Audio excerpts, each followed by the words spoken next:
Hello friends, welcome to Srirani's kitchen. ఇవాళ మన కిచెన్లో మామిడికాయ పచ్చడి, అదేనండి ఆవకాయ పచ్చడి తయారీ విధానం చూపించబోతున్నానండి.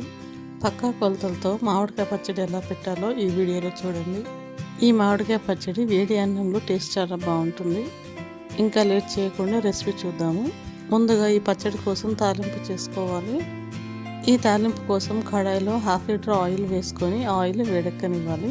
కొంతమంది పచ్చడిలో నూనె డైరెక్ట్గా వేసిస్తారు, కానీ మేము చేసే పచ్చడిలో తాలింపు వేసి వాడతాము. నూనె వేడెక్కిన తర్వాత ఆవాలు వేసుకోవాలి. ఆవాలు చిటపట అన్నంత వరకు వేగనివ్వండి. ఆ తర్వాత జీలకర్ర వేసి స్టవ్ ఆఫ్ చేసుకోవాలి. ఇప్పుడు ఈ తాలింపుని పూర్తిగా చల్లారనివ్వాలి. ఇప్పుడు వేరొక ప్యాన్ లో 2 స్పూన్స్ ఆవాలు వేయాలి. ఆ తర్వాత 1 స్పూన్ జీలకర్ర వేయాలి. అందులోనే 1/2 స్పూన్ మెంతులు వేసి లో ఫ్లేమ్లో ఎర్రగా ఫ్రై చేయాలి. నేను చేసే పచ్చడి ఆవకాయ పచ్చడి, అందుకే ఆవాలు వేసి ఫ్రై చేశాను. కొంతమంది ఆవాలు వేయకుండా జీలకర్ర మెంతులు వేసి ఫ్రై చేసి పచ్చడి చేస్తారు. జీలకర్ర మెంతులు వేసి చేసే పచ్చడిని అల్లం పచ్చడి అంటారు. ఇప్పుడే మసాలా దినుసులు కొద్దిగా చల్లారిన తర్వాత మిక్సర్ జార్లో వేసుకొని మెత్తని పౌడర్ చేసుకోవాలి. కట్ చేసుకున్న మామిడికాయ ముక్కల్ని ఇక్కడ నేను 2 గిన్నెలుగా తీసుకున్నాను.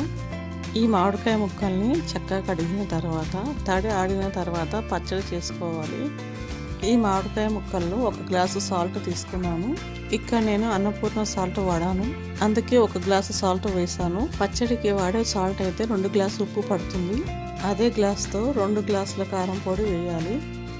పచ్చడికి వాడే 3 మ్యాంగో కారం పొడి టేస్ట్ చాలా బాగుంటుంది, ఆ కారం పొడి వాడాను. ఆ తర్వాత అదే గ్లాస్తో 1 గ్లాస్ అల్లం వెల్లుల్లి పేస్ట్ వేయాలి.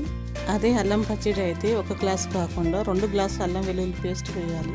ఆ తర్వాత పొట్టు తీసేసిన వెల్లుల్లిని ముందుగా మనం మిక్సీ పట్టుకున్న మసాలా పొడి వేయాలి. ఇప్పుడు ఈ పచ్చడిలో పసుపు వేసి అల్లం వెల్లుల్లి పేస్ట్ కారం మొత్తం కలిసేలాగా ఈ మామిడికాయ ముక్కలకు మొత్తం పట్టేలాగా కలుపుకోవాలి. మా సైడ్ పచ్చళ్ళు 2 విధాలుగా పెడతారు. ఆవ పచ్చడి అని, అల్లం పచ్చడి అని 2 విధాలుగా పెడతారు. ఆవ పచ్చడిలో ఆవ పొడి వేస్తారు, అల్లం వెల్లుల్లి పేస్ట్ కొద్దిగా వేస్తారు.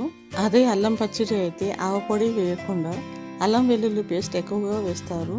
చూడండి, పచ్చడి మొత్తం ఇలా చక్కగా కలుపుకున్న తర్వాత చల్లారిన తాలింపు వేసి పచ్చడిలో కలుపుకోవాలి. ఇలా తాలింపు వేసి కలుపుకునేటప్పుడు తాలింపు వేడిగా ఉండొద్దు, మొత్తం చల్లారిన తర్వాతనే పచ్చడిలో కలుపుకోవాలి. ఈ పచ్చడి మొత్తం ఆయిల్లో చక్కగా కలిసిపోయేంత వరకు కలుపుకోవాలి. ఈ పచ్చడిని నైట్ పెట్టాను. ఈ పచ్చడిపై మూత పెట్టేసి పక్కన ఉంచండి. ఈ పచ్చడి మార్నింగ్ వరకు కరెక్ట్గా సెట్ అవుతుంది. చూడండి, మరుసటి రోజు మార్నింగ్ చూపిస్తున్నాను, పచ్చడి కరెక్ట్గా సెట్ అయింది. పచ్చడి కలిపినప్పుడు అసలు ఆయిల్ లేదు. తెల్లారేసరికి చూడండి ఆయిల్ మొత్తం చక్కగా పైకి తేలింది. ఇప్పుడు ఈ పచ్చడిని బాగా కలుపుకొని ఒకసారి టేస్ట్ చూసుకోవాలి. మామిడికాయ పులుపును బట్టి కారం ఉప్పు ఎక్కువ తక్కువ అవుతుంది. మామిడికాయ పచ్చడి ఒకసారి టేస్ట్ చూసుకున్న తర్వాత ఉప్పు కారం తక్కువ అయితే కలుపుకోవాలి, లేదా కారం ఉప్పు ఎక్కువైతే 4-5 మామిడికాయ ముక్కలు కలపాలి. నాకు తెలిసింది ఏంటంటే ఆవకాయ పచ్చడిలో ఆవపొడి వేయడం వలన మామిడికాయ ముక్కలు గట్టిగా ఉంటాయి. అదే అల్లం పచ్చడి అయితే మామిడికాయ ముక్కలు తొందరగా పాడవుతాయి. నేను చేసిన మామిడికాయ పచ్చడి 3 సీసన్ జార్లో పట్టాయి. కొంతమంది మామిడికాయ పచ్చడి ప్లాస్టిక్ జార్లో వేస్తారు, నాకెందుకో అంతగా నచ్చదు. గ్లాస్ జార్లో వేయడం వలన పచ్చడి చేసినప్పుడు ఎలా ఉంటుందో అయిపోయేంత వరకు పచ్చడి టేస్ట్ అలాగే ఉంటుంది. ఈ మామిడికాయ ఆవకాయ పచ్చడి మీకు నచ్చిందా? ట్రై చేస్తారా? అయితే లైక్ అండ్ సబ్స్క్రైబ్ చేయండి. మరిన్ని సింపుల్ రెసిపీస్ కోసం మన ఛానల్ని ఫాలో అవ్వండి. Thanks for watching.